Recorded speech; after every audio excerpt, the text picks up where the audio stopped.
Hai semua, selamat pagi. Hari ini saya bersama Mr. Eng. Kat sini adalah salah satu customer kita berada di Benta. So ni antara bukit yang paling tinggi lah dekat Benta. Dari jauh dah boleh nampak. So di kebun ni mereka menggunakan baja nugget dan kita akan interview sikit dengan Sir Eng hari ni. So hi Sir. Okey, sihat ah? Okey. Saya nak tanya sikit lah. Sini keluasan dia dalam berapa ekar? Ada 10 ekar. Ada 10 ekar. Total pokok? Pokok sekarang baru 400 lebih saja.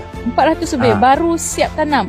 Lagi mau tanam lagi lah. Oh, okey. Sekarang baru 400 lebih. Sekarang saya lagi bulan 11, saya lagi mau tanam lagi 150. Okey. Semua mau 500 lebih lah. 500 lebih lah, okey. So customer kita ni dia dah guna baja hijau kan? 20, 15, 10.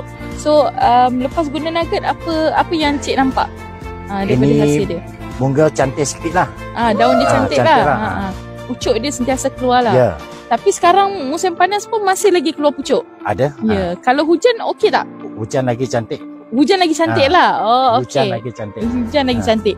So dekat sini dia adalah tanah dia ada sedikit keras, tapi dengan menggunakan baja nugget masih lagi mampu untuk keluarkan pucuk dan kualiti daun yang sangat cantik.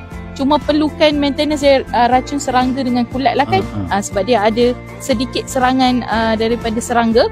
So kalau anda nak tanya, boleh tanya di ruangan komen. Kalau anda berminat, boleh sahaja inform kami. So terima kasih Sir. Okay, thank you. Nanti apa-apa kita akan lagi hantar untuk video. Bye.